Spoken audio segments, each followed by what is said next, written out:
December 6 Indian ഭരണഘടനാ ശില്പി doctor Baba Saheb അംബേദ്കറുടെ പരിനിർവാണ ദിനമാണ്. ഈ ഡിസംബർ 6 ഇന്ത്യയിൽ മാത്രമല്ല ലോകമെമ്പാടും അംബേദ്കറെ സ്നേഹിക്കുന്നവർ, അംബേദ്കറുടെ ദാർശനികമായ അദ്ദേഹത്തിൻ്റെ ചിന്തകളെ പിൻപറ്റുന്നവർ ഒരുമിച്ച് കൂടുകയും അംബേദ്കറെ അനുസ്മരിക്കുകയും ചെയ്യുന്ന ഒരു ദിവസമാണ്. ഇന്ത്യയിൽ മുൻപെങ്ങുമില്ലാത്ത വിധം അംബേദ്കർക്കും അദ്ദേഹത്തിൻ്റെ ചിന്തകൾക്കും അദ്ദേഹത്തിൻ്റെ ദാർശനികമായ അദ്ദേഹത്തിൻ്റെ പ്രത്യയശാസ്ത്ര അടിത്തറയ്ക്കുമെല്ലാം വളരെ വലിയ പ്രചാരം കിട്ടിയിരിക്കുന്ന സമകാലിക ഇന്ത്യയിലാണ് നാം ജീവിക്കുന്നത്. അതിന് കാരണം ഇന്ത്യയിൽ മുമ്പെങ്ങുമില്ലാത്ത വിധം മതരാഷ്ട്രവാദം അഥവാ ഹിന്ദുത്വവാദം ശക്തിപ്പെട്ടു വരികയും ഇന്ത്യയെ ഹിന്ദു രാഷ്ട്രമാക്കി മാറ്റുവാനുള്ള രാഷ്ട്രീയമായ മുന്നേറ്റം സംഘപരിവാർ ശക്തികൾ നടത്തുകയും ചെയ്ത ഒരു സാഹചര്യത്തിലാണ് ഇന്നലകളിൽ അംബേദ്കറെ തമസ്കരിച്ചിരുന്ന, അംബേദ്കറെ കേൾക്കാൻ കൂട്ടാക്കാതിരുന്ന രാജ്യത്തെ വ്യത്യസ്തരായ ജനങ്ങൾ ഈ മതരാഷ്ട്രവാദത്തെ പ്രതിരോധിക്കുവാനും ഈ ഹിന്ദു രാഷ്ട്രവാദത്തെ അതിനെ എതിർക്കുവാനും ചെറുക്കുവാനും ഏത് തത്വശാസ്ത്രമാണ് ഇന്ത്യയിലുള്ളത് എന്ന്, ഏത് ഐക്കണാണ് ഇന്ത്യയിലുള്ളത് എന്നതിനെ സംബന്ധിച്ച അന്വേഷണം തുടങ്ങിയത്. ആ അന്വേഷണം വളരെ പെട്ടെന്ന് എത്തിപ്പെട്ടത് അംബേദ്കറിലാണ് എന്നുള്ളത് യാദൃശ്ചികമല്ല. കാരണം കൊളോണിയൽ ഇന്ത്യയിൽ തന്നെ ഈ ഹിന്ദു രാഷ്ട്രവാദികൾക്കും സനാതനികൾക്കും എതിരായ ഉജ്ജ്വലമായ പോരാട്ടങ്ങൾ വ്യത്യസ്തമായ നിലയിൽ ഒരു ജീവിതകാലം മുഴുവൻ മുന്നോട്ട് കൊണ്ടുപോയ മഹാനായ വിപ്ലവകാരിയാണ് ഡോക്ടർ ബാബാ സാഹേബ് അംബേദ്കർ. ഭഗവാൻ ബുദ്ധന് ശേഷം ഇന്ത്യ കണ്ട ഉജ്ജ്വലനായ വിപ്ലവകാരിയായി സാമൂഹിക പരിവർത്തനത്തിൻ്റെയും ജനാധിപത്യത്തിൻ്റെയും മഹാനായ പ്രവാചകനായി ഡോക്ടർ അംബേദ്കർ വിവക്ഷിക്കപ്പെടുന്നുണ്ട്. ഒരുപക്ഷെ ബുദ്ധന് ശേഷം ആധുനിക ഇന്ത്യയിൽ മഹാത്മാ ജ്യോതിബ ഫൂലെയിലൂടെയാണ് ആ നിലയിലുള്ള ഒരു ജനാധിപത്യ സാമൂഹിക പരിവർത്തന മുന്നേറ്റങ്ങൾക്ക് ആരംഭം കുറിക്കുന്നത് എങ്കിലും തുടർന്ന് ആ പോരാട്ടം ഏറ്റെടുക്കുന്നത് ഡോക്ടർ ബാബാ സാഹേബ് അംബേദ്കറാണ്. നമുക്കറിയാം, ഇന്ത്യൻ ജനത ഇന്ന് നേരിടുന്ന എല്ലാവിധ പ്രശ്നങ്ങൾക്കുമുള്ള ഉത്തരം എത്തി നിൽക്കുക അംബേദ്കറിലാണ്. അതുകൊണ്ട് തന്നെയാണ് ആധുനിക കാലത്ത് ഈ പ്രശ്നങ്ങൾക്കുള്ള പരിഹാരം അന്വേഷിക്കുന്നവർ അംബേദ്കറിലേക്ക് എത്തിച്ചേരുന്നത്. ജനങ്ങൾക്ക് ഇന്ന് ആവശ്യമുള്ള പലതും, പല ടൂളുകളും പല പരിഹാരങ്ങളും അംബേദ്കറിലുണ്ട് എന്ന് ജനങ്ങൾ കണ്ടെത്തുകയാണുണ്ടായത്. രാജ്യത്തിൻ്റെ ബഹുസ്വരത, ജനാധിപത്യം, മതേതരത്വം, ഇന്ത്യൻ ഭരണഘടന, ഇങ്ങനെ തുടങ്ങിയ സങ്കല്പങ്ങൾ, ഇങ്ങനെ തുടങ്ങിയ പദ്ധതികൾ, ഇതെല്ലാം അപകടത്തിലായ ഒരു സമകാലിക ഇന്ത്യയിലാണ് നാം ജീവിക്കുന്നത്. ബഹുസ്വരതയും ജനാധിപത്യവും മതേതരത്വവും മാത്രമല്ല, ജനങ്ങളുടെ സാഹോദര്യവും ജനങ്ങളുടെ ഐക്യവും സമാധാനപരമായ അവരുടെ ജീവിതത്തെയും എല്ലാം അമ്പേ തകിടം മറിക്കുന്ന ഒരു നിലയാണ് ഉയർന്നു വന്ന സംഘപരിവാർ രാഷ്ട്രീയത്തിലൂടെ ഇന്ത്യ ദർശിക്കുന്നത്. രാജ്യത്തെ വ്യത്യസ്ത മതങ്ങളെ, വിശേഷിച്ചും ന്യൂനപക്ഷ മതങ്ങളെ, വിശേഷിച്ചും മുസ്ലിം ന്യൂനപക്ഷങ്ങളെ എല്ലാം എതിർപക്ഷത്ത് നിർത്തിക്കൊണ്ടും അവരെല്ലാം രാജ്യദ്രോഹികളും ദേശവിരുദ്ധന്മാരും ആണ് എന്ന് ചിത്രീകരിച്ചുകൊണ്ടും രാജ്യത്തെ സർവ്വവിധമായ കുറ്റങ്ങളും അവരുടെ തലയിൽ അടിച്ചേൽപ്പിച്ചുകൊണ്ടും അവരെ പൂർണ്ണമായും അറുത്തുമാറ്റിക്കൊണ്ടും പിളർത്തി മാറ്റിക്കൊണ്ടും രാജ്യത്തെ ഒന്നാകെ വിഭജിക്കുന്ന വിഭജന രാഷ്ട്രീയം സംഘപരിവാർ ശക്തികൾ മുന്നോട്ട് വെക്കുമ്പോൾ ഇന്ത്യൻ ഭരണഘടന യഥാർത്ഥത്തിൽ അതിന് പരിഹാരമാണ് എങ്കിൽ പോലും ആ ഭരണഘടന തന്നെ അട്ടിമറിക്കപ്പെടുന്ന രാഷ്ട്രീയ സാഹചര്യം ഇന്ത്യയിൽ ഉയർന്നു വരുമ്പോൾ ഭരണഘടന തന്നെ നിലനിന്നെങ്കിൽ മാത്രമേ ഇന്ത്യയുള്ളൂ എന്ന ഇന്ത്യയിലെ ജനാധിപത്യവാദികളുടെ കണ്ടെത്തലാണ് അവരെ അംബേദ്കറിലേക്ക് അടുപ്പിച്ചത്. ജനാധിപത്യം സംരക്ഷിക്കുവാൻ, ബഹുസ്വരത സംരക്ഷിക്കുവാൻ, ഇന്ത്യൻ ഭരണഘടന സംരക്ഷിക്കുവാൻ, ഈ കാര്യങ്ങളെല്ലാം സംരക്ഷിച്ചു നിർത്തുവാൻ, ആ സംരക്ഷിക്കുവാനുള്ള അതിൻ്റെ പോരാട്ടത്തിൽ ആ തരത്തിൽ ജനാധിപത്യവാദികൾക്ക് അവരുടെ പോരാട്ടങ്ങളിൽ ഒരു സുരക്ഷിത കവചമായി ഉപയോഗിക്കുവാൻ കഴിയുന്ന ഏക ടൂൾ അംബേദ്കറും അംബേദ്കർ ചിന്തകളുമാണ് എന്ന് തിരിച്ചറിവാണ് പൗരത്വ പ്രക്ഷോഭങ്ങളിലടക്കം സമകാലികമായി ഡോക്ടർ ബാബാ സാഹേബ് അംബേദ്കറുടെ ചിത്രം ദേശവ്യാപകമായി ഉയർത്തപ്പെട്ടത്. ഇന്ത്യയിലെ ന്യൂനപക്ഷങ്ങൾ ഈ പൗരത്വ പ്രക്ഷോഭങ്ങളിൽ വളരെ വലിയ ആശങ്കാകുലരായ ഒരു സാഹചര്യം സൃഷ്ടിക്കപ്പെടുകയും ആ ആശങ്കാകുലമായ ഒരു സാഹചര്യത്തിൽ പൗരത്വ പ്രക്ഷോഭം ഉയർന്നു വന്നപ്പോൾ ആ പൗരത്വ പ്രക്ഷോഭം മുന്നോട്ട് കൊണ്ടുവന്ന ജനാധിപത്യ ശക്തികൾ, ന്യൂനപക്ഷങ്ങൾ വിശേഷിച്ചും ഉയർത്തിപ്പിടിച്ചത് ജനാധിപത്യത്തിൻ്റെ വലിയ ഐക്കണായിക്കൊണ്ട്, നീതിയുടെ ഐക്കണായിക്കൊണ്ട് ഡോക്ടർ ബാബാ സാഹേബ് അംബേദ്കറുടെ ചിത്രമാണ് രാജ്യവ്യാപകമായി ഉയർത്തപ്പെട്ടത്. രാജ്യത്തെ സംഘപരിവാർ ശക്തികൾ രാമരാജ്യം മുന്നോട്ട് വെക്കുമ്പോൾ അംബേദ്കർ ചിന്തകളെ ഉയർത്തിപ്പിടിക്കുന്നവർ ജനാധിപത്യവാദികൾ മുന്നോട്ട് വെക്കുന്നത് ഭീം രാജ്യമാണ്. രാമരാജ്യം എന്ന് പറയുന്നത് ഹിന്ദു രാഷ്ട്രമാണെങ്കിൽ, മതരാഷ്ട്രമാണെങ്കിൽ, ഭീം രാജ്യം എന്ന് പറയുന്നത് ജനാധിപത്യ ഇന്ത്യയാണ്, ബഹുസ്വരമായ ഇന്ത്യയാണ്, മതേതര ഇന്ത്യയാണ്. ഇന്ത്യൻ ഭരണഘടനയെ ഉയർത്തിപ്പിടിക്കുന്ന, ജനാധിപത്യ ഭരണഘടനാ മൂല്യങ്ങളെ ഉയർത്തിപ്പിടിക്കുന്ന ദേശരാഷ്ട്രമായി ഇന്ത്യ ആ നിലയിൽ ഭീമരാജ്യം എന്ന സങ്കല്പത്തിൽ ഉയർന്നു നിൽക്കുകയാണ് ചെയ്യുക. അതുകൊണ്ടാണ് രാജ്യത്തെ മതരാഷ്ട്രവാദികൾ അഥവാ സംഘപരിവാർ ശക്തികൾ ജയ് ശ്രീരാം മുഴക്കിയപ്പോൾ ഈ ജയ് ശ്രീരാമിന് ബദലായിക്കൊണ്ട് രാജ്യത്തെ ദലിതർ മാത്രമല്ല, രാജ്യത്തെ മുഴുവൻ ജനാധിപത്യവാദികളും മുഴുവൻ പ്രക്ഷോഭകരും ജയ് ഭീം വിളിക്കുന്ന കാഴ്ച സമകാലികമായി ഇന്ത്യയിൽ ഉയർന്നു വന്നത്.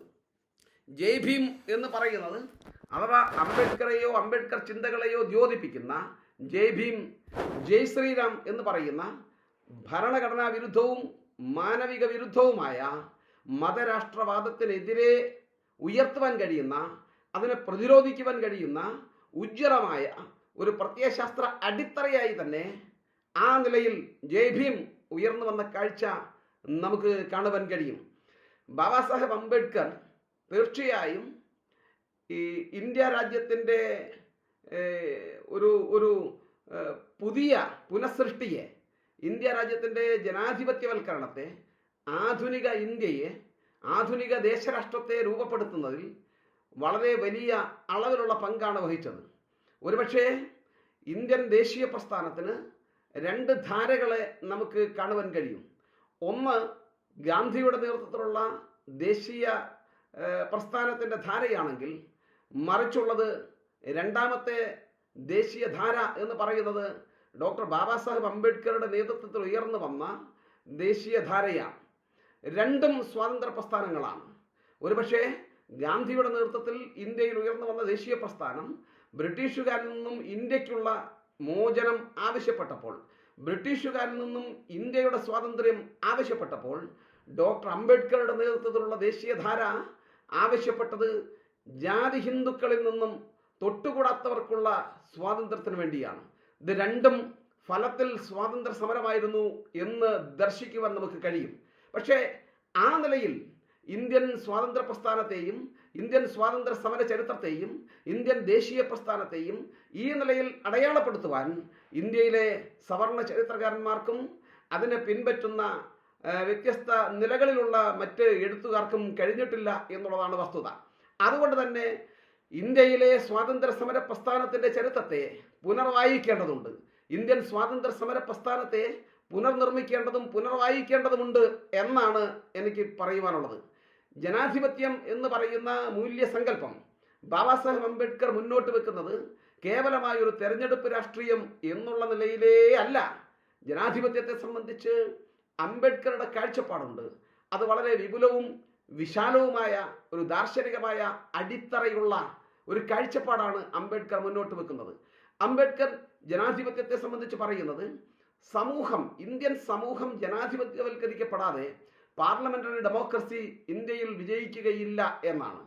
ജനാധിപത്യം എന്ന് പറയുന്ന ഈ അംബേദ്കർ മുന്നോട്ട് വെക്കുന്ന അദ്ദേഹത്തിന്റെ ജനാധിപത്യ സങ്കല്പം അത് മുന്നോട്ട് വെച്ചുകൊണ്ട് ബാബാ സാഹേബ് അംബേദ്കർ പറഞ്ഞത് കേവലമായ തെരഞ്ഞെടുപ്പ് രാഷ്ട്രീയമല്ല, തെരഞ്ഞെടുപ്പ് പ്രക്രിയയല്ല, പാർലമെന്ററി ജനാധിപത്യമല്ല ജനാധിപത്യം, മറിച്ച് ജനാധിപത്യം എന്നത്, ഡെമോക്രസി എന്ന് പറയുന്നത് ഒരു ജീവിത രീതിയാണ്. തന്നെ പോലെ തന്നെ അവരനെയും അഥവാ തന്നെ പോലെ തന്നെ മറ്റൊരാളെയും പരിഗണിക്കുക എന്നുള്ളതും തൻ്റെ പോലെ തന്നെയുള്ള പൗരാവകാശങ്ങൾ മറ്റുള്ളവർക്കും ഉണ്ട് എന്ന് മനസ്സിലാക്കുകയും ചെയ്യുന്നിടത്താണ് സാമൂഹിക ജനാധിപത്യം ഉടലെടുക്കുന്നത്. ആ അർത്ഥത്തിൽ ഇന്ത്യൻ ജനത ജനാധിപത്യവൽക്കരിക്കപ്പെടേണ്ടതുണ്ട് എന്ന് അംബേദ്കർ ചൂണ്ടിക്കാണുന്നു. ഇന്ത്യൻ ജനത ജനാധിപത്യവൽക്കരിക്കപ്പെടേണ്ടതുണ്ടെങ്കിൽ ഇന്ത്യയിൽ നിലനിൽക്കുന്ന ജാതി വ്യവസ്ഥിതിയുടെ അടിത്തറ അത് തകർക്കപ്പെടേണ്ടതുണ്ട് എന്നാണ് അംബേദ്കർ മുന്നോട്ട് വെക്കുന്ന വാദം. അതുകൊണ്ടാണ് ജനാധിപത്യത്തിന്റെ മാത്രമല്ല സാമൂഹിക ജനാധിപത്യത്തിന്റെ അഥവാ സോഷ്യൽ ഡെമോക്രസിയുടെ അങ്ങേയറ്റത്തെ വക്താവായി ബാബാ സാഹേബ് അംബേദ്കർ മാറുന്നത്. തികച്ചും അംബേദ്കർ പറയുന്നത് ഞാൻ മുന്നോട്ട് വെക്കുന്ന ജനാധിപത്യം അഥവാ ഇന്ത്യയിലുള്ള ജനാധിപത്യം പാശ്ചാത്യ ജനാധിപത്യത്തിന്റെ ഒരു മോഡലല്ല, മറിച്ച് ഇന്ത്യൻ ജനാധിപത്യം ഉയർന്നു വരുന്നത്, ഇന്ത്യൻ ജനാധിപത്യത്തെ നാം സ്വാംശീകരിക്കുന്നത്, നാം പുനർനിർമ്മിക്കുന്നത് പാശ്ചാത്യ മാതൃകയിലുള്ള ഒരു ജനാധിപത്യത്തെ പിൻപറ്റിക്കൊണ്ടല്ല, മറിച്ച് ഇന്ത്യൻ ജനാധിപത്യത്തിന്റെ വേരുകൾ ആഴ്ന്നിറങ്ങിയിരിക്കുന്നത് ബൗദ്ധ കാലഘട്ടത്തിലേക്കാണ്. ബുദ്ധൻ മുന്നോട്ട് വെച്ച ദാർശനികമായ ഒരു അടിത്തറയിൽ നിന്നാണ് ഇന്ത്യൻ ജനാധിപത്യം ഉയർന്നു വരുന്നത് എന്ന് അംബേദ്കർ സിദ്ധാന്തിക്കുന്നുണ്ട്. ഭിക്ഷുക്കളുടെ സംഘങ്ങളിൽ, ബുദ്ധ ഭിക്ഷുക്കളുടെ സംഘങ്ങളിൽ ഇന്ന് ഇന്ത്യയിൽ തെരഞ്ഞെടുക്കപ്പെടുന്ന പാർലമെന്ററി ജനാധിപത്യ സംവിധാനം പോലുള്ള സംവിധാനങ്ങൾ ഭിക്ഷു സംഘങ്ങളിൽ, പ്രാചീന ഇന്ത്യയിൽ ഭിക്ഷു സംഘങ്ങളിൽ നിലനിന്നിരുന്നു എന്ന് അംബേദ്കർ നിരീക്ഷിക്കുന്നുണ്ട്. അതുകൊണ്ട് തന്നെ ഇന്ത്യൻ ജനാധിപത്യം ഒരിക്കലും യൂറോപ്പിന്റെ സംഭാവനയല്ല എന്ന് ബാബാ സാഹേബ് അംബേദ്കർ ദർശിക്കുന്നുണ്ട്. അതിൻ്റെ അടിവേരുകൾ അങ്ങേയറ്റം ആഴ്ന്നിറങ്ങിയിരിക്കുന്നത് ആധുനിക തെരഞ്ഞെടുപ്പ് സമ്പ്രദായങ്ങൾ അടക്കമടങ്ങിയ ബൗദ്ധ സംഘങ്ങളിലാണ്, ഭിക്ഷു സംഘങ്ങളിലാണ് എന്ന് അംബേദ്കർ പറയുന്നുണ്ട്. ജനാധിപത്യം കേവലമായ തെരഞ്ഞെടുപ്പ് സമ്പ്രദായമായി ചുരുക്കി കാണുവാൻ അദ്ദേഹം ശ്രമിക്കുന്നില്ല. അതങ്ങനെ ചെയ്യുന്നത് ജനാധിപത്യത്തോട് കാണിക്കുന്ന കൊടിയ പാതകമാണ് എന്നാണ് അംബേദ്കറുടെ അഭിപ്രായം. അതുകൊണ്ടാണ് അദ്ദേഹം പറയുന്നത് ബ്രിട്ടീഷുകാരിൽ നിന്നും കൊളോണിയൽ ഭരണാധികാരികളിൽ നിന്നും ഇന്ത്യക്ക് ലഭിച്ച രാഷ്ട്രീയ സ്വാതന്ത്ര്യം, ആ രാഷ്ട്രീയ സ്വാതന്ത്ര്യം ഉപയോഗിച്ചുകൊണ്ട് നാം എത്രയും വേഗം സാമൂഹിക സ്വാതന്ത്ര്യം നാം നേടിയെടുത്തേ പറ്റൂ എന്ന് അംബേദ്കർ പറയുന്നുണ്ട്.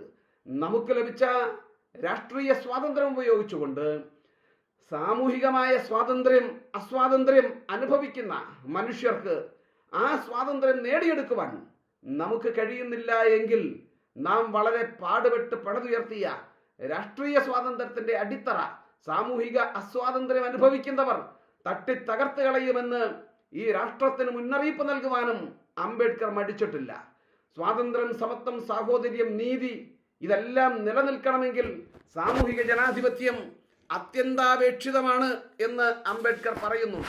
ഇങ്ങനെ ചെയ്യുന്നില്ല എങ്കിൽ നാം പണിതുയർത്തിയ രാഷ്ട്രീയ സ്വാതന്ത്ര്യം തന്നെ തകർന്നു പോകുമെന്ന് നിരീക്ഷിക്കുന്ന ബാബാ സാഹേബ് അംബേദ്കറുടെ ചിന്തകൾ, അദ്ദേഹം മുന്നോട്ട് വെച്ച ആ ഒരു ആശയം ഇന്ന് എത്രത്തോളം അത് ഇത് പ്രയോഗത്തിൽ വന്നിരിക്കുന്നു എന്നുള്ളത് നമുക്ക് ദർശിക്കാവുന്നതാണ്.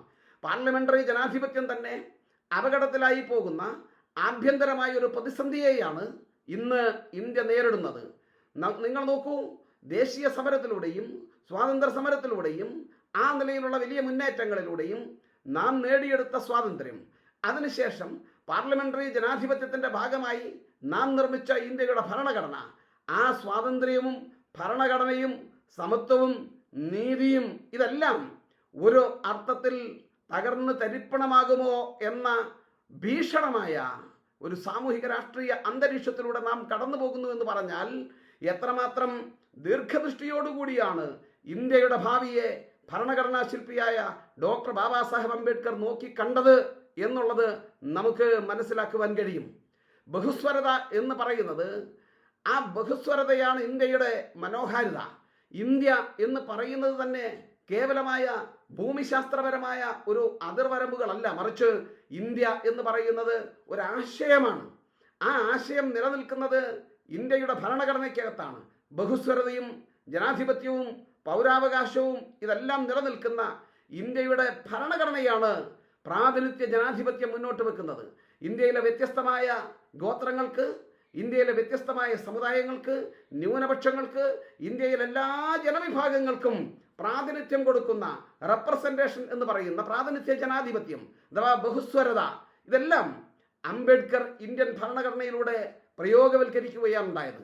അംബേദ്കറുടെ പ്രശ്നങ്ങളോടുള്ള അദ്ദേഹത്തിൻ്റെ കാഴ്ചപ്പാട്, ഈ പ്രശ്നങ്ങൾ പരിഹരിക്കുവാൻ അദ്ദേഹം ഭരണഘടനാപരമായ പരിഹാരമാണ് അദ്ദേഹം മുന്നോട്ട് വെക്കുന്നത്.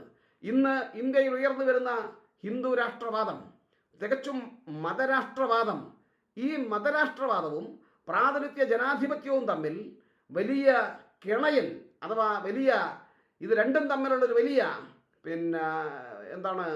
വലിയ ക്ലാഷ് ഇന്ത്യയിൽ രൂപപ്പെട്ടിരിക്കുന്നു. പ്രാതിനിധ്യ ജനാധിപത്യത്തിന് വേണ്ടി ഇന്ത്യയിലെ എല്ലാ വിഭാഗം ജനങ്ങളും ആ പ്രാതിനിധ്യ ജനാധിപത്യം, ഭരണഘടനാദത്തമായ അവകാശങ്ങൾ, പ്രാതിനിധ്യം, റെപ്രസെന്റേഷൻ ഉറപ്പുവരുത്താൻ പരിശ്രമിക്കുമ്പോഴാണ് അവരെ തന്നെ മാറ്റി നിർത്തിക്കൊണ്ടും അവരെ തന്നെ പാർശ്വവൽക്കരിച്ചുകൊണ്ടും ഇന്ത്യയിൽ മതരാഷ്ട്രം നിർമ്മിക്കുവാൻ, ഏകശിലാത്മകമായ ഒരു മതരാഷ്ട്രം ഇന്ത്യയിൽ നിർമ്മിക്കുവാൻ സംഘപരിവാർ ശക്തികൾ ഈ രാജ്യത്ത് അവർക്ക് ലഭിച്ച ഭരണാധികാരത്തിൻ്റെ മറവിൽ പരിശ്രമിച്ചു കൊണ്ടിരിക്കുന്നത്. ഇവിടെയാണ് ഇന്ത്യൻ ഭരണഘടന തന്നെ നിലനിൽക്കണമോ വേണ്ടയോ എന്ന ഒരു വലിയ ക്വസ്റ്റ്യൻ നമ്മുടെ മുമ്പിൽ ഉയർന്നു വരുന്നത്. ആ നിലയിൽ ഭരണഘടന തന്നെ ഒരു വേള റദ്ദാക്കപ്പെടുന്ന സാമൂഹിക സാഹചര്യം ഉണ്ടാകുമ്പോൾ, രാഷ്ട്രീയ സാഹചര്യം ഉണ്ടാകുമ്പോൾ, ആ ഭരണഘടനയുടെ സ്ഥാനത്ത് നിലവിൽ വരാൻ പോകുന്നത് ഇന്ത്യൻ ജനത ആശങ്കപ്പെടുന്നത് പോലെ തന്നെ മനുസ്മൃതിയുടെ മറ്റ് മൂല്യ വ്യവസ്ഥകളാണ്, മനുസ്മൃതിയുടെ നിയമങ്ങളാണ്. നമുക്കറിയാം, ഇന്ന് വിദ്യാഭ്യാസ മേഖലയിൽ, വിദ്യാഭ്യാസ സമ്പ്രദായത്തിൽ പല പരിഷ്കാരങ്ങൾ കൊണ്ടുവരുന്നു. ഇന്ത്യയുടെ സംവിധാനത്തിൽ പല നിലകളിലുള്ള പുത്തൻ പരിഷ്കാരങ്ങൾ കൊണ്ടുവരുന്നു. ഇവിടെയെല്ലാം പൗരാണികമായ സവർണ ബ്രാഹ്മണിക്കലായ പദപ്രയോഗങ്ങളും ബ്രാഹ്മണിക്കലായ ടെർമിനോളജികളും എല്ലാം കുത്തിക്കയറ്റിക്കൊണ്ട് ഇത്തരം അംബേദ്കർ, അതുപോലെ തന്നെ സ്വാതന്ത്ര്യ സമര പ്രസ്ഥാനത്തിന് നേതൃത്വം കൊടുത്തവർ ഉയർത്തിക്കൊണ്ടുവന്ന ഒരു വലിയ മൂല്യവ്യവസ്ഥയെയും അതിൻ്റെ നിയമങ്ങളെയും ചട്ടങ്ങളെയുമെല്ലാം പൂർണ്ണമായും അട്ടിമറിച്ചുകൊണ്ടാണ് ഈ ബ്രാഹ്മണിക്കലായ മൂല്യവ്യവസ്ഥ ഇന്ത്യയിൽ അത് സൃഷ്ടിക്കുവാൻ സംഘപരിവാർ ശക്തികൾ പരിശ്രമിച്ചു കൊണ്ടിരിക്കുന്നത്. പക്ഷേ ഒറ്റയടിക്ക് ഇന്ത്യയെ മതരാഷ്ട്രമാക്കി മാറ്റുവാൻ അവർക്ക് കഴിയാതിരിക്കുന്നതിനുള്ള ഏക കാരണം ഈ ഭരണഘടന ഇവിടെ നിലനിൽക്കുന്നു എന്നുള്ളത് കൊണ്ട് മാത്രമാണ്. നിങ്ങളറിയണം, കേരളത്തിൽ തന്നെയും ഒരു മന്ത്രി ഭരണഘടന കുന്തം കുടച്ചക്രമാണ് എന്ന് പറഞ്ഞു. പക്ഷെ മന്ത്രി തൊട്ടടുത്ത ദിവസം വീട്ടിൽ പോയിരിക്കേണ്ടി വന്നു. വീട്ടിൽ പോയിരുന്ന മന്ത്രി വീണ്ടും തിരിച്ചു വന്നിട്ട് പറയുന്നത് ഭരണഘടന മഹത്തായ ഗ്രന്ഥമാണ് എന്നാണ്, മഹത്തായ പുസ്തകമാണ് ഇന്ത്യൻ ഭരണഘടന എന്ന് ആ മന്ത്രിക്ക് പറയേണ്ടി വന്നു. എന്ന് പറഞ്ഞാൽ ഭരണഘടന നിൽക്കുന്നിടത്തോളം വളരെ എളുപ്പത്തിൽ ഇന്ത്യക്ക് ഒരു ഹിന്ദു രാഷ്ട്രമായി മാറാൻ കഴിയുകയില്ല എന്നുള്ളതാണ് നമുക്ക് മനസ്സിലാക്കുവാൻ കഴിയുന്ന ഒരു സാഹചര്യം, ഒരു സ്ഥിതിവിശേഷം. പക്ഷേ ഭരണഘടനയെ നിലനിർത്തിക്കൊണ്ട് തന്നെ തെരഞ്ഞെടുപ്പ് രാഷ്ട്രീയത്തിലൂടെ തന്നെ അധികാരത്തിൽ വന്നവർ ഭരണഘടനാദത്തമായി തന്നെയുള്ള തെരഞ്ഞെടുപ്പിലൂടെ അധികാരത്തിൽ കയറിയവർ അതേ ഭരണഘടന ഉപയോഗിച്ചുകൊണ്ട് തന്നെ ഭരണഘടനയുടെ ഓരോ നെട്ടും ബോൾട്ടും ഊരിയെടുത്തിട്ട് തലസ്ഥാനത്ത് മറ്റൊന്ന് നിർമ്മിച്ചിട്ട്, തലസ്ഥാനത്ത് വൈദികമായ മറ്റൊന്നിനെ അവർ ഫിറ്റ് ചെയ്തിട്ട് ഇതിനെ ഇഞ്ചിഞ്ചായി ഇന്ത്യൻ ഭരണഘടനയെ കൊല്ലുവാനുള്ള, ഇന്ത്യൻ ഭരണഘടനയെ തകർക്കുവാനുള്ള പരിശ്രമങ്ങൾ നടത്തി വരുന്നു എന്നതാണ് ആധുനികമായി നമുക്ക് കാണുവാൻ കഴിയുന്നത്. മനുസ്മൃതി എന്ന് പറയുന്നത് ഇന്ത്യൻ ഭരണഘടനയുമായി എന്നും മനുസ്മൃതിയും ഭരണഘടനയും തമ്മിലാണ് ഇപ്പോൾ ഇന്ത്യയിൽ നടക്കുന്ന പോരാട്ടം. മനുസ്മൃതി വേഴ്സസ് ഇന്ത്യൻ ഭരണഘടന. മനുസ്മൃതി ഉയർത്തിപ്പിടിക്കുന്ന മനുവാദികൾ ഭരണഘടനയ്ക്ക് എതിർ നിൽക്കുകയും ഭരണഘടന ഉയർത്തിപ്പിടിക്കുന്ന മതരാഷ്ട്ര വിരോധികളായ, മാനവികതാവാദികളായ യഥാർത്ഥ ഇന്ത്യക്കാരായ മഹാഭൂരിപക്ഷം വരുന്നവർ അവർ ഭരണഘടന ഉയർത്തിപ്പിടിക്കുകയും ചെയ്യുന്ന സ്ഥിതിവിശേഷം നിങ്ങൾക്ക് കാണുവാൻ കഴിയും. നിങ്ങൾ നോക്കൂ, മനു ഇന്ത്യയെ മാനവ ഇന്ത്യയാക്കി മാറ്റിയത് ബാബാ സാഹേബ് അംബേദ്കറുടെ ഇന്ത്യൻ ഭരണഘടനയാണ്. മനുവാദികളുടെ ബ്രാഹ്മണിക്കലായ ഇന്ത്യയെ മാനവികതാവാദികളുടെ ഇന്ത്യയാക്കി മാറ്റിയത്, മാനവ ഇന്ത്യയാക്കി മാറ്റിയത് ഇന്ത്യൻ ഭരണഘടനയും അതിൻ്റെ ശില്പി ഡോക്ടർ ബാബാ സാഹേബ് അംബേദ്കറുടെയും കയ്യൊപ്പ് ചെറിയ ഒരു കാര്യമല്ല എന്ന് നമുക്ക് മനസ്സിലാകും. നമ്മളറിയണം, ഡോക്ടർ അംബേദ്കറെ, അദ്ദേഹത്തിൻ്റെ ഇന്നത്തെ പ്രസക്തി എവിടെ, എങ്ങനെ എന്ന് പരിശോധിക്കുമ്പോൾ നമുക്ക് മനസ്സിലാക്കുവാൻ കഴിയും. ഒരുപക്ഷെ സമീപകാലത്ത് വരെ അംബേദ്കർ വായിക്കപ്പെട്ടത് അയിത്തജാതിക്കാരുടെ നേതാവ്, ഇന്ത്യൻ ഭരണഘടന എഴുതിയ ആളുകളുടെ കൂട്ടത്തിൽ പ്രമുഖനായ ഒരാൾ എന്ന നിലയിലാണ് എങ്കിൽ ഇന്ന് അംബേദ്കർ ആധുനിക ഇന്ത്യയുടെ പിതാവ് എന്ന നിലയിൽ ഇന്ന് അടയാളപ്പെടുത്തപ്പെടുന്നുണ്ട്.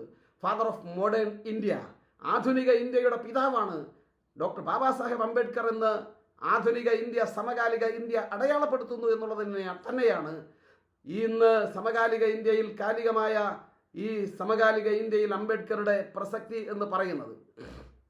ആ പ്രസക്തി തന്നെയാണ് പൗരത്വ പ്രക്ഷോഭങ്ങളിലടക്കം, ജനാധിപത്യ പ്രക്ഷോഭങ്ങളിലടക്കം, ഭരണഘടനാദത്തമായ നീതിക്ക് വേണ്ടിയുള്ള മുഴുവൻ മനുഷ്യരുടെയും രാജ്യത്ത് ഉയർന്നു വരുന്ന പ്രക്ഷോഭങ്ങളിൽ അംബേദ്കർ ഉയർന്നു നിൽക്കുന്നത് അംബേദ്കറുടെ പ്രസക്തിയെ സമകാലിക ഇന്ത്യ അടയാളപ്പെടുത്തുന്നുണ്ട് എന്ന് നമുക്ക് മനസ്സിലാവും.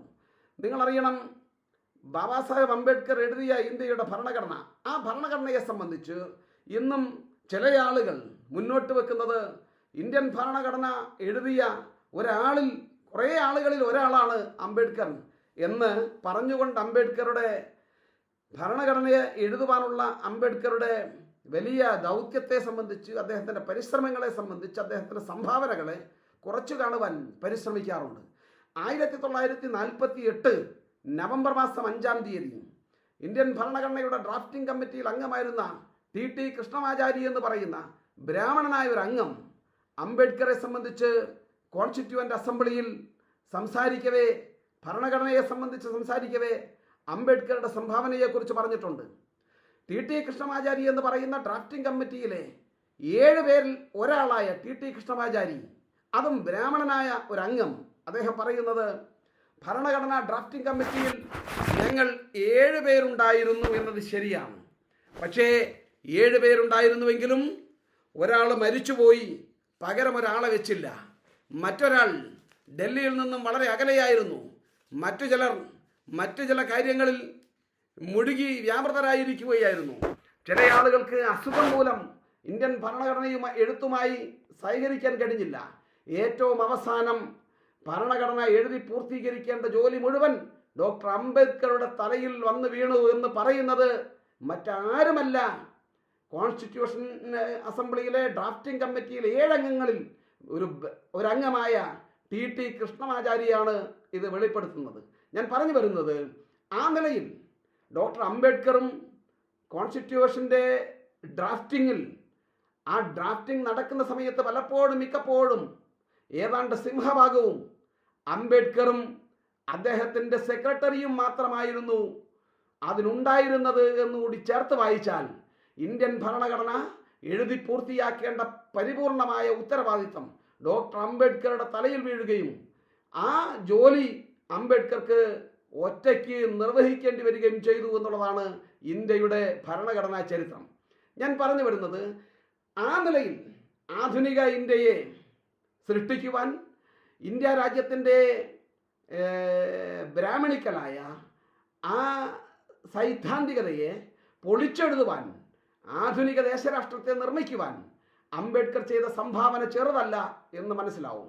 ഒരുപക്ഷെ ആ നിലയിൽ അംബേദ്കറെ അംഗീകരിക്കുവാൻ മടിച്ചു നിന്ന ഇന്ത്യൻ സമൂഹം ഇന്ന് ഭരണഘടനയ്ക്ക് മാത്രമല്ല, രാജ്യത്തെ വ്യത്യസ്തമായ ജനവിഭാഗങ്ങൾക്ക് രാജ്യത്തെ ഭരണകൂടത്തിനടുത്തു നിന്നും വലിയ നിലയിലുള്ള പ്രതിസന്ധി രൂപപ്പെട്ടപ്പോൾ അംബേദ്കറെ കൂട്ടുപിടിക്കുകയും അംബേദ്കറെ ഉയർത്തിപ്പിടിക്കുകയും ചെയ്യേണ്ട ആവശ്യകത വന്നിരിക്കുന്നു എന്നുള്ളതാണ് ആധുനിക സമകാലിക ഇന്ത്യയിൽ നാം കണ്ടുകൊണ്ടിരിക്കുന്നത്. അംബേദ്കർ ബഹുമുഖ പ്രതിഭ എന്നുള്ള നിലയിൽ വളരെ വ്യത്യസ്തമായ നിലകളിൽ യാതൊരുവിധമായ പശ്ചാത്തലവും ഇല്ലാതെ തന്നെ വ്യത്യസ്തമായ നിലകളിൽ അംബേദ്കർ ഉയർന്നു വന്നു. നിങ്ങൾ ഒരു പ്രൊഫസറായി, ഒരു അധ്യാപകനായി അംബേദ്കറെ പരിഗണിക്കുമ്പോൾ വളരെ പ്രഗത്ഭനായ, പ്രൗഢോജ്വലമായ നിലയിൽ കുട്ടികളെ പഠിപ്പിക്കുന്ന, കുട്ടികളിൽ വിദ്യാഭ്യാസ ഔത്സുക്യം വർദ്ധിപ്പിക്കുന്ന നിലയിൽ കുട്ടികളെ പഠിപ്പിക്കുന്ന ഒരു അധ്യാപകനായി അംബേദ്കറെ നമുക്ക് കാണുവാൻ കഴിയും. മറ്റൊരു കോണിലൂടെ അംബേദ്കറെ നാം ദർശിക്കുകയാണെങ്കിൽ 1927 ഡിസംബർ മാസം 25-ാം തീയതി മനുസ്മൃതി എന്ന് പറയുന്ന ജാതി ഹിന്ദുക്കളുടെ ഭരണഘടന കത്തിച്ചുകൊണ്ട് വലിയ പ്രക്ഷോഭങ്ങൾക്ക് തുടക്കം കുറിച്ച പ്രക്ഷോഭകാരിയായ അംബേദ്കറെ ഒരു കോണിലൂടെ നോക്കിയാൽ നിങ്ങൾക്ക് കാണാൻ കഴിയും. മറ്റൊരു കോണിലൂടെ അംബേദ്കറെ വീക്ഷിക്കുമ്പോൾ സംസ്കൃത പണ്ഡിതനായ അംബേദ്കർ രാമായണം, മഹാഭാരതം, ഋഗ്വേദം, മനുസ്മൃതി തുടങ്ങിയ സംസ്കൃത ഗ്രന്ഥങ്ങൾ വായിച്ച് വിശകലനം ചെയ്യുവാൻ കഴിയുന്ന വിധത്തിൽ സംസ്കൃത ഭാഷയെ സ്വായത്തമാക്കിയ സംസ്കൃത പണ്ഡിതനായ അംബേദ്കറെ നിങ്ങൾക്ക് കാണുവാൻ കഴിയും. വേറൊരു കോണിലൂടെ നോക്കിയാൽ നിയമപണ്ഡിതനായ അംബേദ്കറെയാണ് നിങ്ങൾക്ക് ദർശിക്കുവാൻ കഴിയുക. നിയമത്തെ വ്യാഖ്യാനിക്കുവാൻ, നിയമത്തെ വ്യവഹരിക്കുവാൻ കഴിയുന്ന വിധത്തിലുള്ള നിയമവിശാരദനായ, നിയമപണ്ഡിതനായ അംബേദ്കറെ മറ്റൊരു ഭാഗത്ത് നിങ്ങൾക്ക് ദർശിക്കുവാൻ കഴിയും. വേറൊരു കോണിലൂടെ നിങ്ങൾ നോക്കിയാൽ ലോകത്തെ വിശ്വവിഖ്യാതരായ ഭരണഘടനാ പണ്ഡിതന്മാരെ വെല്ലുന്ന നിലയിലുള്ള വിശ്വവിഖ്യാതമായ ഭരണഘടനാ പണ്ഡിതനായ അംബേദ്കറെയാണ് മറ്റൊരു കോണിലൂടെ നോക്കുമ്പോൾ നിങ്ങൾക്ക് കാണുവാൻ കഴിയുക. ബാബാ സാഹേബ് അംബേദ്കറുടെ അവസാനത്തെ വോള്യം പാലി ഭാഷാ നിഘണ്ടുവാണ്. ഭഗവാൻ ബുദ്ധൻ ജനങ്ങൾക്ക് ഉപദേശം നൽകിയിരുന്നത് ത്രിപീഠകയടക്കം പാലി ഭാഷയിലാണ് ഉണ്ടായിരുന്നത്.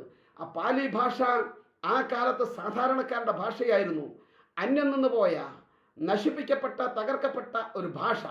ആ ഭാഷയ്ക്ക് നിങ്ങൾ നോക്കണം, മലയാള ഭാഷയ്ക്ക് നിഘണ്ടു ഉണ്ടാക്കിയത് ജർമ്മൻകാരനായ ഹെർമൻ ഗുണ്ടട്ടാണ്. ആ ഹെർമൻ ഗുണ്ടട്ടാണ് മലയാള ഭാഷയ്ക്ക് നിഘണ്ടു ഉണ്ടാക്കിയതെങ്കിൽ പാലി ഭാഷയ്ക്ക് നിഘണ്ടു ഉണ്ടാക്കി വെച്ചിട്ടാണ് അംബേദ്കർ പോയത്. ആ അർത്ഥത്തിൽ പാലി ഭാഷയ്ക്ക് നിഘണ്ടു ഉണ്ടാക്കിയ പാലി ഭാഷാ പണ്ഡിതനായ അംബേദ്കറെ ഒരു ഭാഗത്തുകൂടി ദർശിക്കുമ്പോൾ നിങ്ങൾക്ക് കാണുവാൻ കഴിയും.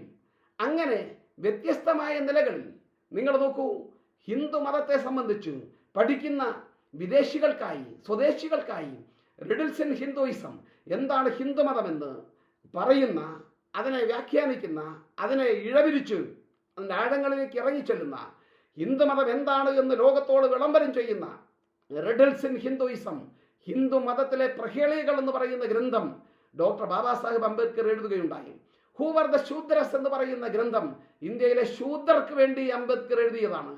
ആ നിലയിൽ നിങ്ങൾ നോക്കൂ, ഗാന്ധിയെ മനസ്സിലാക്കുന്ന വിദേശികൾക്കും സ്വദേശികൾക്കുമായി ലോകത്തിന് വേണ്ടിക്കൊണ്ട് അംബേദ്കർ എഴുതിയ ഒരു പുസ്തകമാണ് 500-ലധികം പേജുകളുള്ള doctor Ambedkar writings and speeches എന്ന് പറയുന്ന വോള്യങ്ങളിലെ Maharashtra education department, government of മഹാരാഷ്ട്രയുടെ വോള്യങ്ങളിൽ 9ാമത്തെ വോള്യം what Congress and Gandhi have done to the untouchables, ഗാന്ധിയും കോൺഗ്രസും തൊട്ടുകൂടാത്തവരോട് ചെയ്തത് എന്ന് പറയുന്ന ഒരു ഗ്രന്ഥം ഗാന്ധിയെയും കോൺഗ്രസിനെയും പഠിക്കുവാൻ ആഗ്രഹിക്കുന്ന വിദ്യാർത്ഥികൾക്ക് വേണ്ടി, ലോകത്തിന് വേണ്ടി അംബേദ്കർ എഴുതി വെച്ചു. കേവലമായൊരു പുസ്തകം മാത്രമല്ല, ഗാന്ധിക്കും കോൺഗ്രസിനുമെതിരായ ഒരു കുറ്റപത്രം കൂടിയാണ്, കുറ്റവിചാരണ കൂടിയാണ് ആ ഗ്രന്ഥം. ജാതികൾ ഇന്ത്യയിലെ ജാതിയുടെ ഉത്ഭവം, ആരംഭം, വളർച്ച, വികാസം, അതിൻ്റെ അപ്ലിക്കേഷൻ എന്ന് തുടങ്ങി വ്യത്യസ്തമായ ജാതിയെ സംബന്ധിക്കുന്ന ആധികാരികമായ പ്രൗഢഗംഭീരമായ പഠനം കാസ്റ്റസ് ഇൻ ഇന്ത്യ എന്ന പേരിൽ ഡോക്ടർ അംബേദ്കർ എഴുതി പ്രസിദ്ധീകരിക്കുകയുണ്ടായി. അനിഹിലേഷൻ ഓഫ് കാസ്റ്റ് എന്ന് പറയുന്നത്, ജാതി നിർമൂലനം എന്ന് പറയുന്നത് ഈ രാജ്യത്തെ ജാതി ഹിന്ദുക്കൾക്ക് വേണ്ടി അംബേദ്കർ എഴുതിയ ഒരു പ്രസംഗമാണ്. ചരിത്രപരമായ കാരണങ്ങളാൽ ആ പ്രസംഗം പ്രസംഗിക്കാൻ കഴിയാതെ മാറ്റിവെക്കപ്പെടേണ്ടി വന്നു. പിൽക്കാലത്ത് അത് പുസ്തക രൂപത്തിൽ അംബേദ്കർ പ്രസിദ്ധീകരിച്ചിട്ടുണ്ട്. ഇന്ത്യയിലെ മുഴുവൻ ഭാഷകളിലും നിരവധി എഡിഷനുകളിലായി ആ പുസ്തകം പ്രസിദ്ധീകരിക്കപ്പെട്ടിട്ടുണ്ട്. ഇന്ത്യൻ ഭാഷകളിൽ മാത്രമല്ല, മറ്റ് വൈദേശിക ഭാഷകളിലും പ്രൗഢഗംഭീരമായ ആ പുസ്തകം പ്രസിദ്ധീകരിക്കപ്പെട്ടിട്ടുണ്ട്. ആ പുസ്തകം വായിച്ചതിന് ശേഷമാണ് കാൻഷുറാം എന്ന് പറയുന്ന ഒരു മനുഷ്യൻ ഉദ്യോഗവും കുടുംബവും എല്ലാം വിട്ടൊഴിഞ്ഞ്, അത് ഉപേക്ഷിച്ച് ഇന്ത്യൻ രാഷ്ട്രീയത്തിലേക്ക് ഇറങ്ങിയ ചരിത്ര സംഭവങ്ങൾക്ക് പിൽക്കാലത്ത് സാക്ഷ്യം വഹിച്ചത്.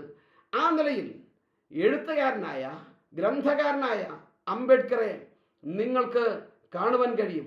ബുദ്ധ ഓർ കാൾ മാർക്സ് എന്ന് പറയുന്ന മാർക്സിസത്തെ വിശകലനം ചെയ്തുകൊണ്ട്, ബുദ്ധനെ താരതമ്യം ചെയ്തുകൊണ്ട് ബുദ്ധനോ കാൾ മാർക്സോ എന്ന് ചോദിക്കുന്ന പ്രൗഢഗംഭീരമായ പഠനം അദ്ദേഹത്തിൻ്റെതായി ഉണ്ട്. ഞാൻ പറഞ്ഞു വരുന്നത്, ഗ്രന്ഥകാരനായ അംബേദ്കറെ നിങ്ങൾക്ക് കാണുവാൻ കഴിയും.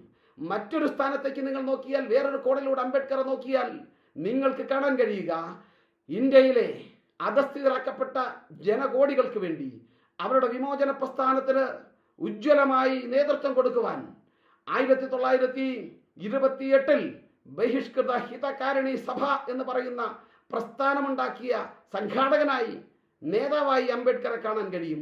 1936 ഇൻഡിപെൻഡന്റ് ലേബർ പാർട്ടി എന്ന് പറയുന്ന ILP എന്ന് പറയുന്ന രാഷ്ട്രീയ പ്രസ്ഥാനം ഉണ്ടാക്കിയ അംബേദ്കറെ നിങ്ങൾക്ക് കാണുവാൻ കഴിയും.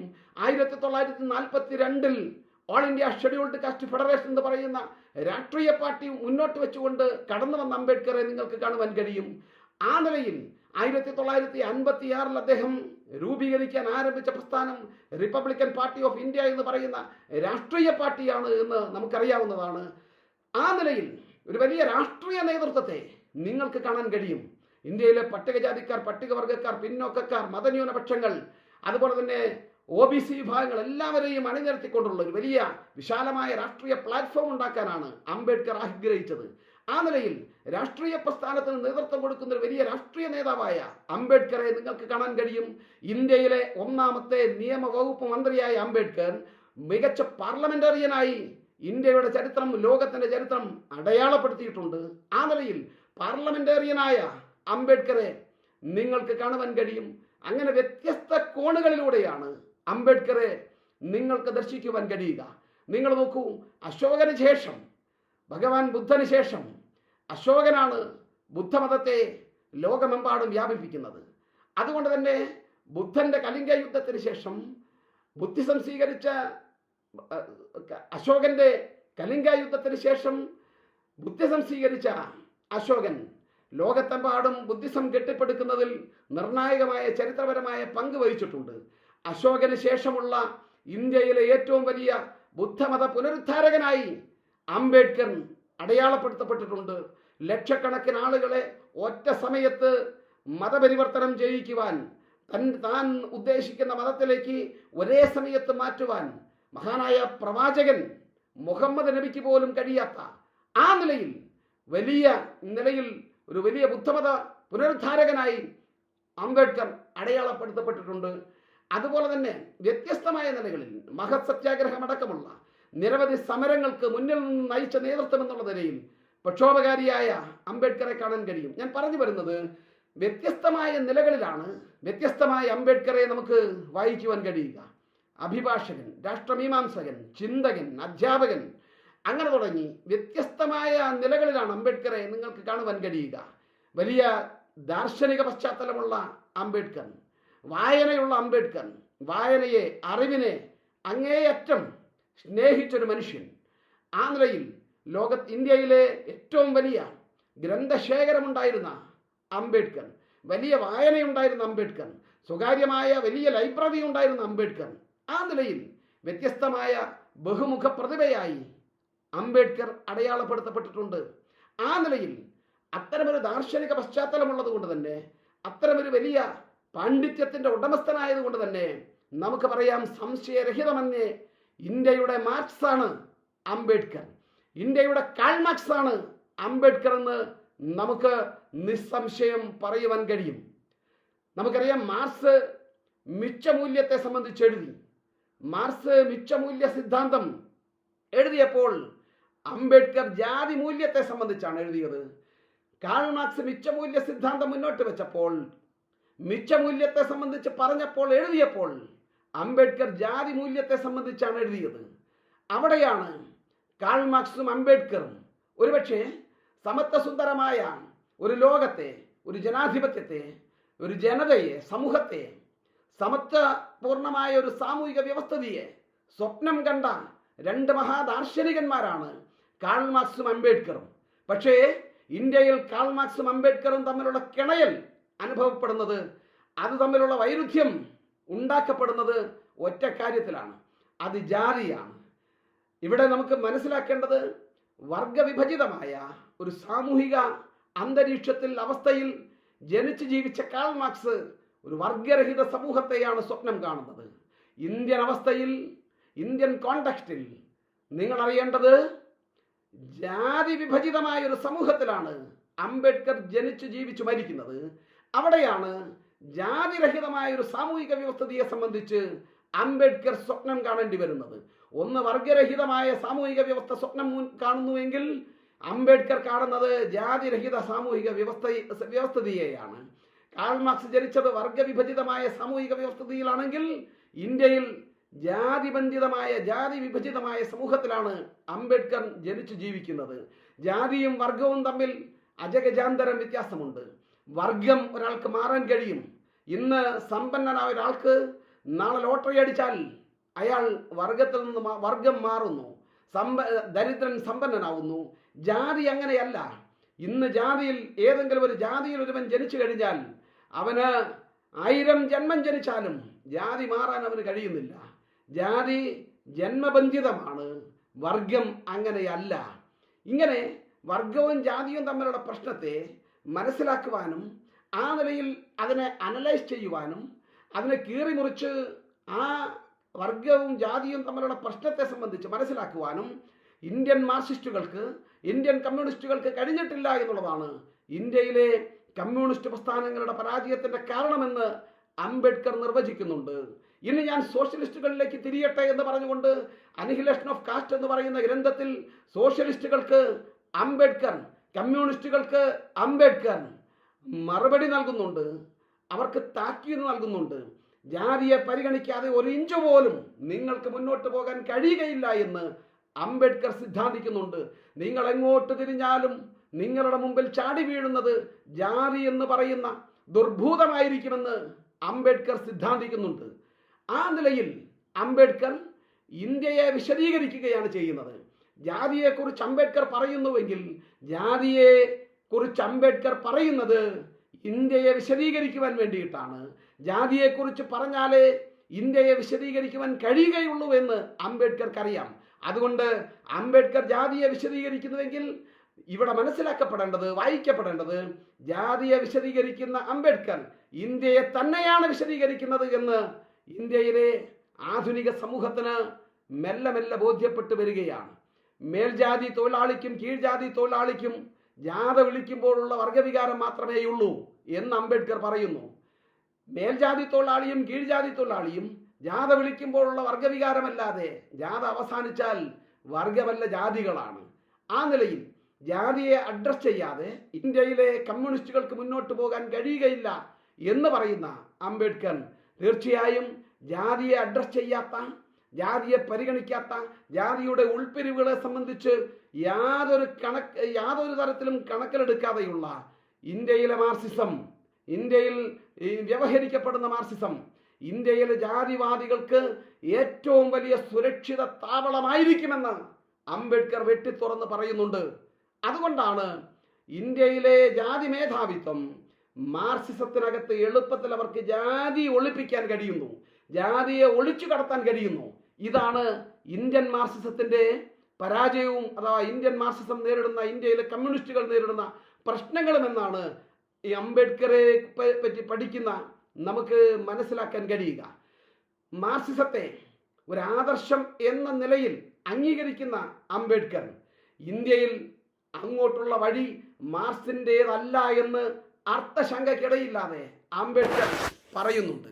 ഞാൻ പറഞ്ഞു വരുന്നത് വർഗവും ജാതിയും തമ്മിലുള്ള പ്രശ്നത്തെ അഡ്രസ് ചെയ്യാതെ ഇന്ത്യയിലെ കമ്മ്യൂണിസ്റ്റുകൾക്ക് മുന്നോട്ട് പോകാൻ കഴിയുകയില്ല എന്നാണ്.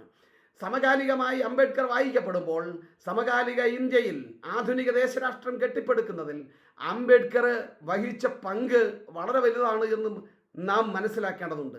ജാതിയെ അഡ്രസ് ചെയ്യാതെ ഒരു വിധത്തിലുള്ള വിപ്ലവകാരികൾക്കും ഇന്ത്യയിൽ മുന്നോട്ട് പോകാൻ കഴിയില്ല എന്ന് അംബേദ്കർ തീർത്തു പറയുന്നുണ്ട്.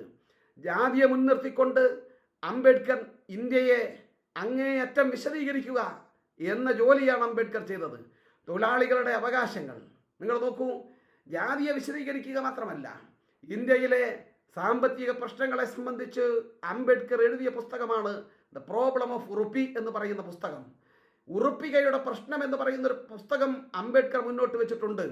അംബേദ്കറെ കുറിച്ച് പറയുമ്പോൾ അംബേദ്കർ ജാതിയെക്കുറിച്ച് മാത്രം പറയുന്ന ഒരാളായിട്ടാണ് ചില ആളുകളെങ്കിലും കണക്കിലെടുക്കുന്നത്. പക്ഷെ അവർ മനസ്സിലാക്കേണ്ടത് ഉറുപ്പികയുടെ പ്രശ്നം എന്ന് പറയുന്ന ദ പ്രോബ്ലം ഓഫ് ഉറുപ്പി എന്ന് പറയുന്ന പുസ്തകം അംബേദ്കർ എഴുതി പ്രസിദ്ധീകരിച്ചിട്ടുണ്ട്. ആ പുസ്തകമാണ് ഈ ഇന്ത്യയിലെ ലോകത്തെ വലിയ സാമ്പത്തിക വിദഗ്ധർ ഇന്നും ഒരടിസ്ഥാന രേഖയായി അവർ കൊണ്ടു നടക്കുന്നത് എന്നുള്ളത് പലപ്പോഴും പുറത്തു വന്നിട്ടുള്ള സംഗതിയാണ്. വലിയ സാമ്പത്തിക ശാസ്ത്രജ്ഞർ ഞാൻ സാമ്പത്തിക പ്രശ്നങ്ങളെ സംബന്ധിച്ച് വ്യവഹാരങ്ങൾ നടത്തുമ്പോൾ അതിനാധാരമാക്കുന്നത് അംബേദ്കറുടെ പ്രോബ്ലം ഓഫ് ഉറുപ്പി എന്ന് പറയുന്ന ഗ്രന്ഥമാണ് എന്ന് വിവക്ഷിക്കപ്പെട്ടിട്ടുണ്ട്. ഞാൻ പറയുന്നത് അത് മാത്രമല്ല, ഇന്ത്യയിലെ അടിച്ചമർത്തപ്പെടുന്ന തൊഴിലാളികളുടെ അവകാശങ്ങളും ക്ഷേമ പദ്ധതികളും ഭരണഘടനാപരമായും അല്ലാതെയും ഉറപ്പാക്കിക്കൊണ്ടാണ് ഇന്ത്യൻ തൊഴിലാളി സമൂഹത്തിൻ്റെ ചാമ്പ്യനായി ഡോക്ടർ അംബേദ്കർ മാറിയത്.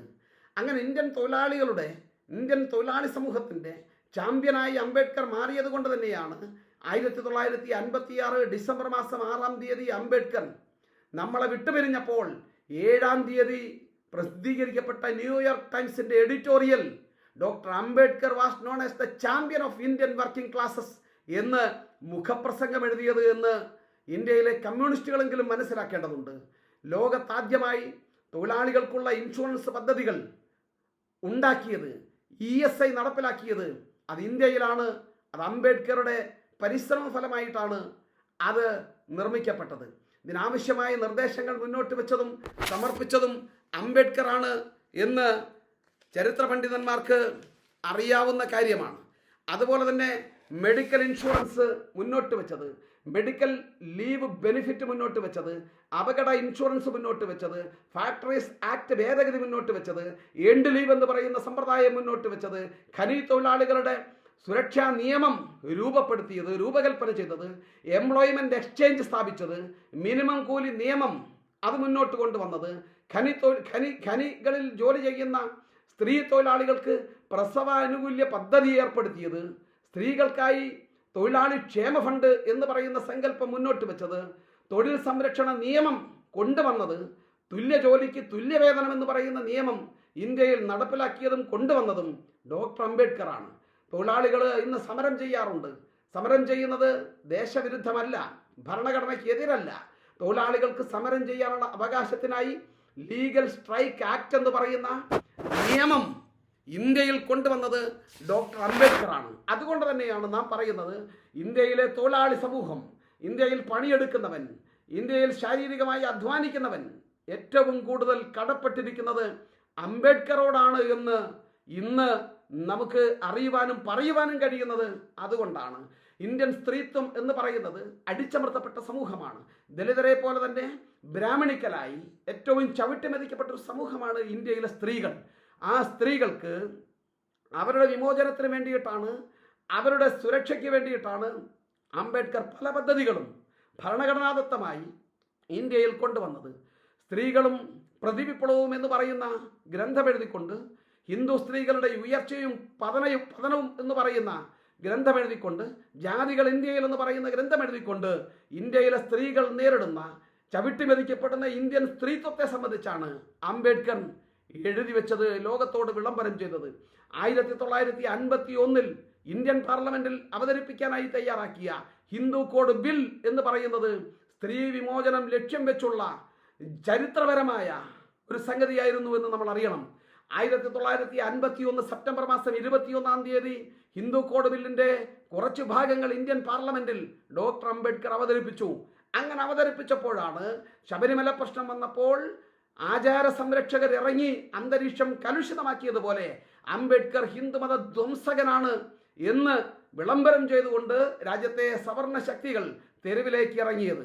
ഏറ്റവും അവസാനം വലിയ നിലയിൽ അംബേദ്കർ ഹിന്ദു സംസ്കാരത്തെ തകർക്കാൻ വന്നയാളാണ് എന്ന് പ്രചരിപ്പിച്ചുകൊണ്ട് വലിയ പ്രക്ഷോഭങ്ങൾ, കലാപങ്ങൾ ഇന്ത്യയിൽ അരങ്ങേറി. ഇതിനെ തുടർന്ന് ഹിന്ദു കോഡ് ബിൽ അവതരിപ്പിക്കാൻ കഴിയാതെ സ്ത്രീകളുടെ സുരക്ഷ 100% ഉറപ്പുവരുത്തുന്ന ഹിന്ദു കോഡ് ബില്ല് നടപ്പിലാക്കുവാൻ അത് ഇന്ത്യൻ പാർലമെന്റിൽ പൂർണ്ണമായും അവതരിപ്പിക്കാൻ പോലും കഴിയുന്നില്ല എങ്കിൽ ഈ രാജ്യത്തിന്റെ പാർലമെന്റിൽ ഞാൻ ഇരിക്കുന്നില്ല എന്ന് പ്രഖ്യാപിച്ചുകൊണ്ടാണ് 1951 സെപ്റ്റംബർ മാസം 27-ാം തീയതി ഡോക്ടർ അംബേദ്കർ നിയമവകുപ്പ് മന്ത്രിസ്ഥാനം രാജിവെച്ചുകൊണ്ട് ഇന്ത്യൻ പാർലമെന്റിൽ നിന്നും ഇറങ്ങിപ്പോരുന്നത്.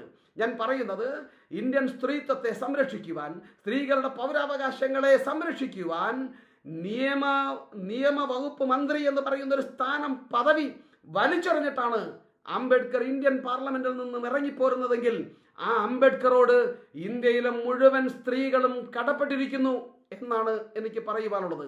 ഞാൻ പറഞ്ഞു വരുന്നത്, ഇന്ത്യയിൽ അങ്ങേയറ്റം ആധുനികമായ ഒരു ഇന്ത്യയെ നിർമ്മിച്ചെടുക്കുന്നതിൽ, ആധുനികമായ ഇന്ത്യയെ കെട്ടിപ്പടുക്കുന്നതിൽ പരിശ്രമിച്ച അംബേദ്കർ എന്നും ദേശീയ പ്രസ്ഥാനവുമായും ഗാന്ധിയുമായും ഒരു ഒരു ഒരു മത്സരം, ആ നിലയിൽ ഒരു അഭിപ്രായ വ്യത്യാസങ്ങൾ ഉണ്ടായിരുന്നു എന്ന് ചരിത്രം അടയാളപ്പെടുത്തുന്നുണ്ട്. തീർച്ചയായും അംബേദ്കറുടെ വഴി വേറെയായിരുന്നു, ഗാന്ധിയുടെ വഴി വേറെയായിരുന്നു. അതുകൊണ്ട് എനിക്ക് സൂചിപ്പിക്കുവാനുള്ളത്, ആധുനിക ഇന്ത്യ ഇന്ന് നേരിടുന്ന, അത് ബഹുസ്വരതയുടെ പ്രശ്നമാകട്ടെ, ഒരു ഫെഡറൽ ഗവൺമെന്റിന്റെ പ്രശ്നമാകട്ടെ, ഒരു ഫെഡറൽ സംവിധാനത്തിൽ കേന്ദ്രവും സംസ്ഥാനങ്ങളും തമ്മിൽ എന്ത് ബന്ധമാണ് ഉണ്ടാകേണ്ടത് എന്നുള്ളതിനെ സംബന്ധിച്ച് ലോകത്തെ വിശ്വവിഖ്യാതമായ നിരവധി ഭരണഘടനകൾ പഠിച്ചുകൊണ്ട് ഇന്ത്യൻ ഭരണഘടന രൂപകൽപ്പന ചെയ്ത അതിൻ്റെ ശില്പിയായ ബാബാ സാഹേബ് അംബേദ്കർക്ക് കൃത്യമായ കാഴ്ചപ്പാടുണ്ടായിരുന്നു. ഇന്ത്യയിലെ മതപരമായ ഭൂരിപക്ഷം രാഷ്ട്രീയ ഭൂരിപക്ഷമാകുന്നത് എന്നാണോ അന്ന് ഇന്ത്യയുടെ രാഷ്ട്രീയ സ്വാതന്ത്ര്യവും ഇന്ത്യ എന്ന് പറയുന്ന ഒരു മൂല്യവ്യവസ്ഥയും തകർന്ന് തരിപ്പണമാകും. അതുകൊണ്ട് ഇന്ത്യ എന്നെങ്കിലും ഒരു ഹിന്ദു രാഷ്ട്രമാക്കി മാറ്റപ്പെടുകയാണെങ്കിൽ, ഹിന്ദു രാഷ്ട്രവാദം ഉന്നയിക്കപ്പെടുന്നുണ്ടെങ്കിൽ ഇന്ത്യ തകർന്നടിഞ്ഞു പോകും. അതുകൊണ്ട് ഇന്ത്യൻ ജനത എന്നും ഈ ഹിന്ദു രാഷ്ട്രത്തിനെ അങ്ങേയറ്റം എതിർക്കണമെന്ന് പറഞ്ഞ ഉജ്ജ്വലനായ നേതാവാണ് ഡോക്ടർ ബാബാ സാഹേബ് അംബേദ്കർ. അതുകൊണ്ട് ഇന്ന് ഡിസംബർ മാസം 6-ാം തീയതി ലോകത്തോട് എനിക്ക് പറയുവാനുള്ളത്, ഇന്ത്യയിലെ ജനാധിപത്യവാദികളോട് പറയാനുള്ളത്, കേരളീയ സമൂഹത്തോട് പറയുവാനുള്ളത്, ഡോക്ടർ അംബേദ്കറുടെ ചിന്തകൾ നാം സ്വീകരിച്ചേ പറ്റൂ. ഇന്ന് ഇന്ത്യ നേരിടുന്ന ഭീഷണമായ സാമൂഹിക പ്രശ്നങ്ങൾക്ക്, രാഷ്ട്രീയ പ്രശ്നങ്ങൾക്ക് പരിഹാരം എവിടെ എന്ന് അന്വേഷിച്ചാൽ ആ പരിഹാരത്തിൻ്റെ ഉത്തരമാണ് അംബേദ്കർ. അതുകൊണ്ട് നമുക്കേവർക്കും അംബേദ്കറുടെ ചിന്തകളെ മനസ്സിലാക്കാം, ജനാധിപത്യ ഇന്ത്യ കെട്ടിപ്പടുക്കാം, അംബേദ്കറുടെ ചിന്തകളെ കൂടുതൽ പഠിക്കാം, അംബേദ്കറുടെ പോരാട്ടങ്ങളെ വായിക്കാം, അംബേദ്കറെ നമുക്ക് പുനർനിർമ്മിക്കാം. ഈ നിലയിൽ ഇന്ത്യയെ പുനർനിർമ്മിക്കണമെങ്കിൽ, ഇന്ത്യ മുന്നോട്ട് പോകണമെങ്കിൽ, ഇനി നമുക്ക് മുന്നോട്ട് നടക്കണമെങ്കിൽ അംബേദ്കറെ വായിച്ചേ പറ്റൂ, അംബേദ്കറെ ഒപ്പം ചേർത്തേ പറ്റൂ. ഇതൊരു ഏതെങ്കിലും ഒരു ജാതിയുടെ പ്രശ്നമല്ല. ഇന്ത്യയിലെ മുഴുവൻ ജനാധിപത്യവാദികളുടെയും ഇന്ത്യയിലെ മുഴുവൻ മനുഷ്യരുടെയും പ്രശ്നമാണ് എന്ന് മനസ്സിലാക്കിക്കൊണ്ട് തീർച്ചയായും ഇന്ന് ഡിസംബർ 6 ബാബാ സാഹേബ് അംബേദ്കർക്ക് 1000 അഭിവാദ്യങ്ങൾ നമുക്ക് അർപ്പിക്കാം. ജയ് ഭീം, ജയ് ഭാരത്.